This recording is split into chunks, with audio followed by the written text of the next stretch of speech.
Toys PH.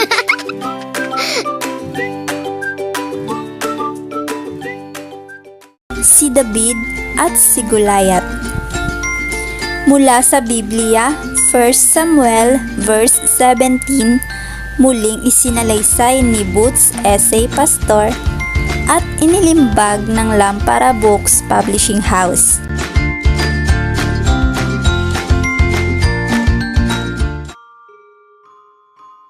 Sa bayan ng Bethlehem sa Israel, may isang matikas na binatilyong pastol. 15 taong gulang si David, bunso sa 8 magkakapatid. Habang nagpapastol ay laging pinapatunog ni David ang kanyang alpa. Ang 3 nakakatandang kapatid ni David ay kasapi sa hukbong sandatahan ng Israel sa pamumuno ni Haring Saul laban sa mga Pilisteo. May isang mabagsik na kawal na Pilisteo, si Goliath. 3 metro ang kanyang taas. Laging hinahamon ni Goliath ang mga sundalo ng Israel. Iharap niyo sa akin ang sinumang kawal ng Israel. Pag nagapi niya ako, ang mga Pilisteo ay magiging alipin ng Israel. Pag nagapi ko siya, ang mga Israelita ay magiging alipin ng mga Pilisteo. Isang araw, inutusan si David ng kanyang amang si Jesse na hatdan ng pagkain ang kanyang mga kapatid sa kampo. Alamin mo kung ano ang lagay nila at tiyakin mong uuwi ka kaagad. Sa kampo ng sundalong Israelita, nakita ni David si Goliath. "Lalabanan ko ang higanting Pilisteo na yan," aniya. Pagkakalooban ng hari ng kayamanan ang sinumang makakagapi kay Goliath. Anang isang sundalo. Ang kanyang buong pamilya ay hindi na magbabayad ng buwis sa Israel. Sinita si David ng kanyang kuya Eliab. Hindi ka dapat nangingialam sa digmaang ito. Sabi ni ama ay dalhan ko kayo ng pagkain, ani David. At igugupo ko ang higanting sundalong yan. Ipinatawag ni Haring Saul si David. Paano mo magagapi si Goliath? Mahal na hari, isa akong pastol. Marami ng leon at oso na sumalakay sa mga tupa ng aking ama ang aking napatay. Sagot ni David. Nasiyahan si Haring Saul. Binigyan niya ng pahintulot si David na harapin si Goliath. Binigyan niya si David ng baluti at espada. Ngunit, hindi sanay si David sa damit ng isang kawal. Haharap ako kay Goliath sa suot ko bilang pastol. Aniya. Sa karatig na ilog ay namulot siya ng 5 makikinis na bato. Inilabas niya sa lukbutan ang kaniyang tirador. Hinarap ni David si Goliath at hinamon niya ito. Labanan mo ako. Tignan ko lang kung hindi kita ipapakain sa mga ibon at mga ligaw na hayop. Singhal ni Goliath kay David. Naglabas si David ng bato mula sa kanyang lukbutan at ikinasa sa kanyang tirador. Pagkatapos ay iwinasiwas ang kanyang tirador at pinakawalan ang bato. Lumipad ang bato diretso sa noo ni Goliath. Bumagsak si Goliath sa lupa. Hinugot ni David ang kanyang espada. Takot na umatras ang mga kawal na Pilisteo at nagpulasan. Dinala ni David ang espada ni Goliath kay Haring Saul bilang patunay ng kanyang pagkakapanalo. Mahusay ka, David. Mahal na hari, ang Diyos ang gumabay sa akin para magapi ko ang mga leon at oso na sumasalakay sa mga tupa ng aking ama. At siya rin ang naging gabay ko nang gapiin ko si Goliath. Mapagkumbabang wika ni David. Ang aral ng kwentong ito ay huwag maliitin ang talino at kakayahan ng isang simple at maamong katunggali.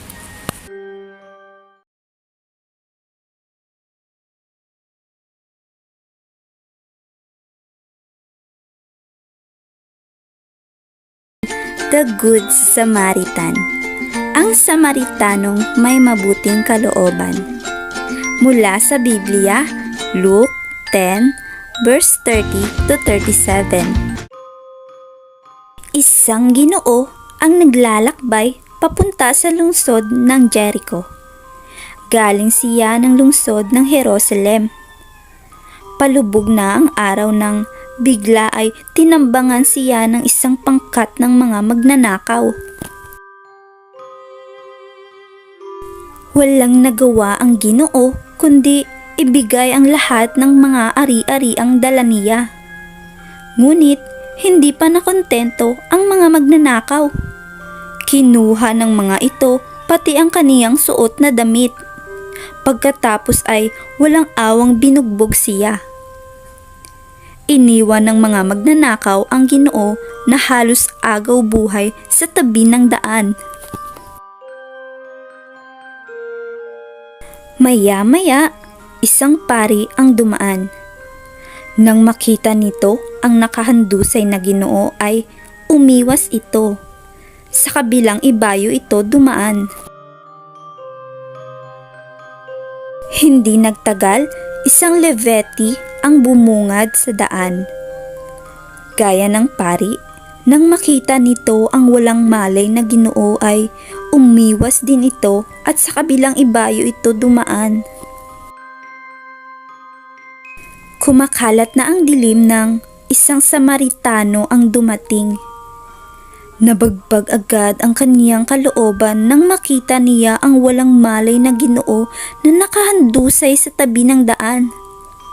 Agad na hinintuan niya ang Ginoo at nilapitan ito.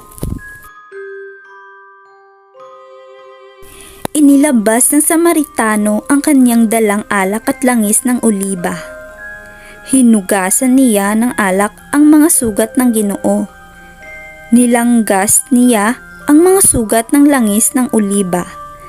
Binalutan niya ng benda ang mga sugat. Pagkatapos ay isinakay ng Samaritano ang Ginoo sa kaniyang bukiro. Dinala ng Samaritano ang Ginoo sa pinakamalapit na bahay pahingahan. Buong gabi at magdamag na binantayan at inalagaan ng Samaritano ang sugat ng Ginoo. Kinabukasan, bago siya umalis ay inabutan ng Samaritano ang may-ari ng bahay pahingahan ng 2 pirasong pilak. Wika niya rito, Alagaan mo siyang mabuti hanggat hindi ako bumabalik. Babayaran ko ang anumang karagdagang halagang gagastusin mo sa kanya. Sumakay ang Samaritano sa kaniyang buriko at nagpatuloy sa paglalakbay. Hindi alintana ang isang gabing pagkaantala sa kaniyang biyahe. Ang aral na makukuha natin sa kwentong ito ay laging handang damayan ang mga taong nangangailangan ng tulong. At diyan nagtatapos ang kwentong mula sa Biblia na may pinamagatang The Good Samaritan.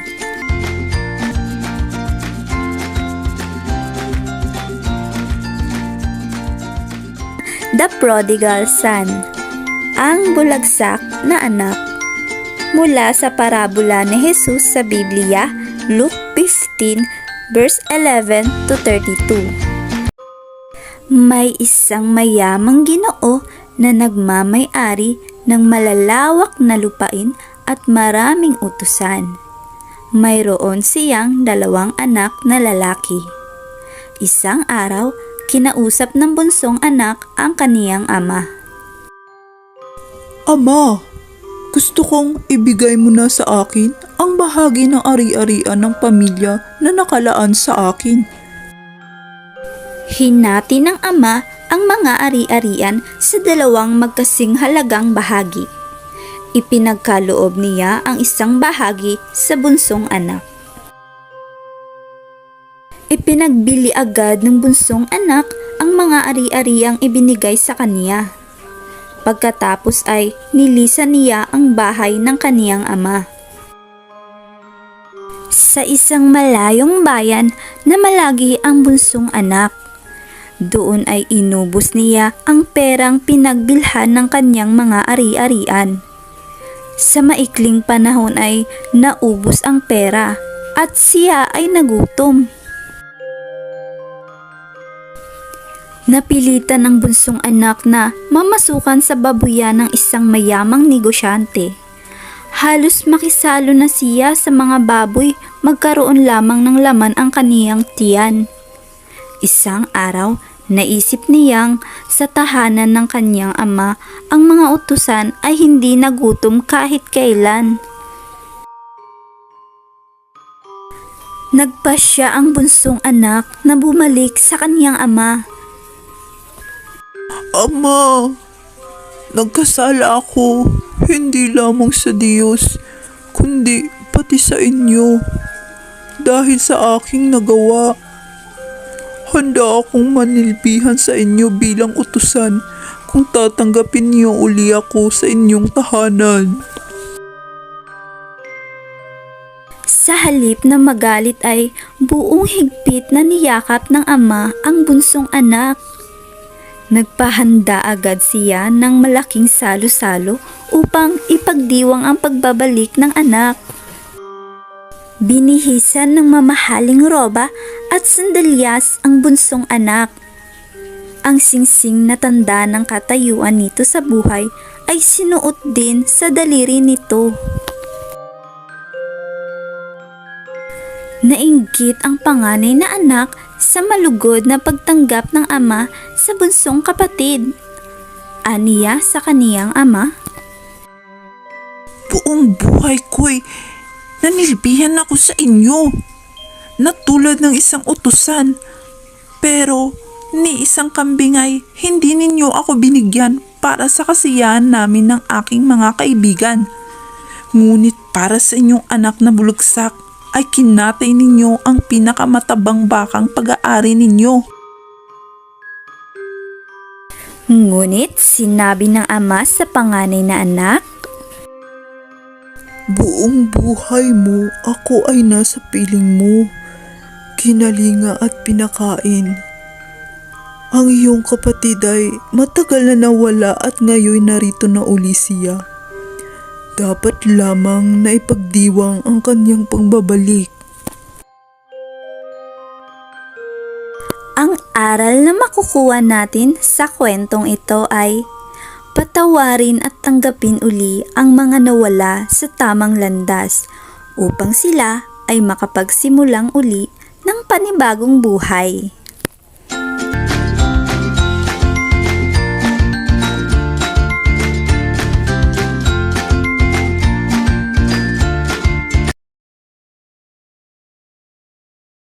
The Unforgiving Servant.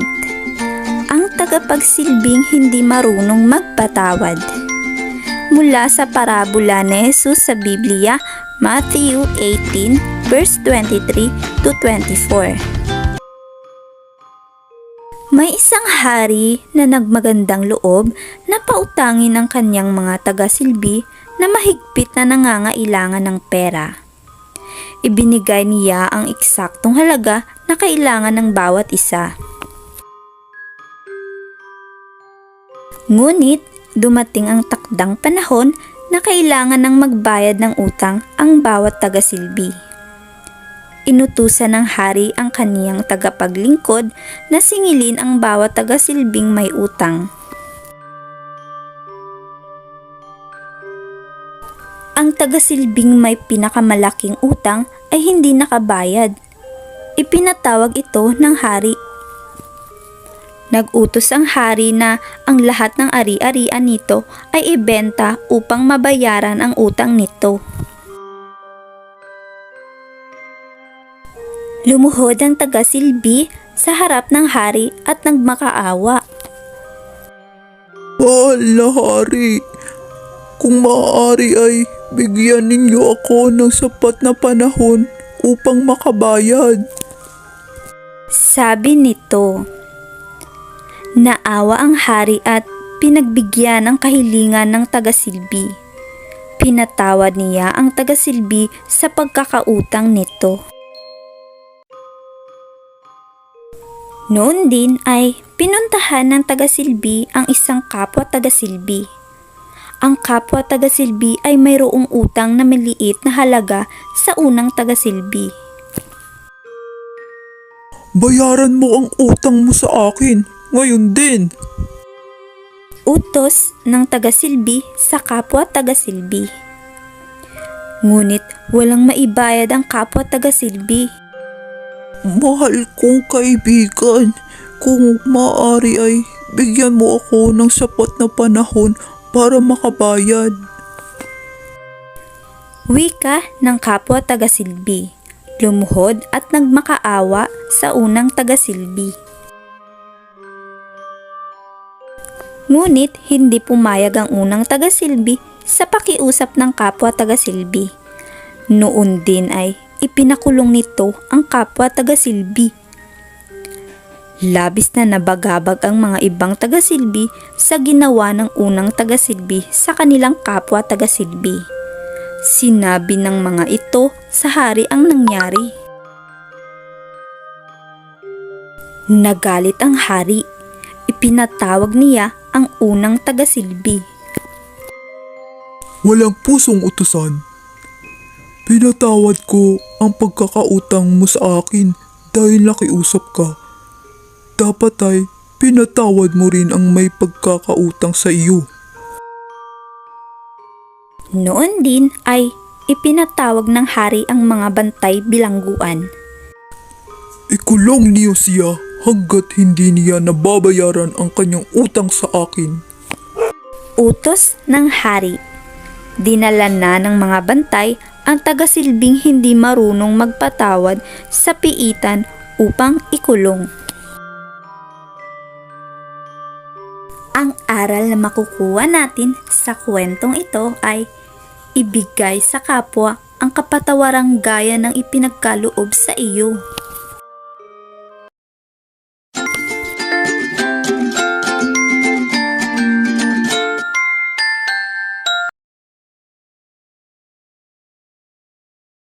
Ang arko ni Noah, Noah's Ark.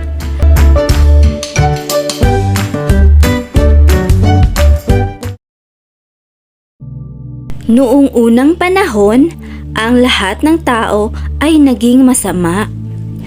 Pawang masasama ang ginagawa nila. Hindi na sila sumusunod sa utos ng Diyos. Si Noah lamang at kanyang pamilya ang natirang mabuti. Nagalit ang Diyos kaya sinabi niya kay Noah, Lilipulin ko ang mga tao sapagkat masasama sila. Ikaw lamang at ang iyong pamilya ang ililigtas ko. Ano po ang gagawin ninyo? tanong ni Noah. Magpapaulan ako sa loob ng 40 araw. Kaya gumawa ka ng isang malaking arko. Isakay mo doon ang iyong pamilya upang maligtas. Utos ng Diyos kay Noah. Agad sumunod si Noah sa utos ng Diyos. Noon din ay pumutol sila ng malalaking puno na gagawing arko. Katulong niya sina Shem, Ham at Japet. Ni hindi nagtanong ang mga anak kay Noah. Malaki ang paggalang at pagtitiwala ng mga ito sa kanya. Sinimulan agad nila ang paggawa ng malaking arko. Tumulong rin ang asawa niya at ang mga manugang. Hindi sila huminto sa araw at gabi. Gusto nilang matapos agad ang arko ayon sa gusto ng Diyos. Nang maghugis ang arko, nagtaka ang mga tao. Ano ang gagawin ninyo sa napakalaking arkong iyan? Usisa ng isang lalaki. Isang buong bayan ba ang sasakay diyan? Nakakalokong tanong ng isa pa. Ipinagawa ito sa akin ng Diyos. Sagot ni Noah. Magkakaroon ng pagbaha sa loob ng 40 araw. Malulunod ang lahat ng masasama at ayaw sumunod sa kanyang mga utos. Kalokohan! Sigaw ng isang lalaki. Hindi ako nagbibiro. Ang mabuti pa ay tumulong kayo sa paggawa ng arko. Sa gayon ay maliligtas kayo sa malaking baha. Anyaya ni Noah. Hindi naniwala kay Noah ang mga tao. Inisip ng mga ito na nababaliw na siya. Nagpatuloy sila sa masasamang gawain. Patuloy naman si Noah at ang pamilya niya sa paggawa ng malaking arko. Muling kinausap ng Diyos si Noah. Magsama ka ng pares ng mga hayop at halaman. Isang lalaki at isang babae. Sila ang pagsisimulan ng bagong lahi ng mga hayop at mga halaman matapos ang malaking baha. Gayon na nga ang ginawa ni Noah. Pinasakay niya sa arko ang tag-isang pares ng mga hayop. Isang babaeng pusa at isang lalaking pusa. Gayon din sa baboy, usa, kambing, manok, palaka at lahat ng uri ng hayop. Naisakay sa arko ang lahat ng uri ng mga hayop at mga halaman. Pagkatapos noon ay si Noah at ang kanyang pamilya ang sumakay sa arko. Ang Diyos na ang nagsara ng malaki nitong pinto. Nang maisara ng Diyos ang pinto ng arko ay nagsimulang dumilim ang kalangitan. Nagtago ang mga ulap at nagkubli ang araw. Nagkaroon ng malalakas na kulog at kidlat. Nagsimulang umulan. Mahina iyon sa simula pero lumakas ng lumakas. Hindi pa rin nag-alala ang mga tao. Patuloy sila sa pagsasaya at sa masasamang gawain. Uminom tayo! Sigaw nila. Umapaw ang mga ilog sa lakas ng ulan. Lumaki ang tubig sa lahat ng lugar. Nakadama ng takot ang mga tao. Mabilis ang pagtagas ng tubig! Sigaw ng isang lalaki. Bumabaha na! Sigaw ng isa pa.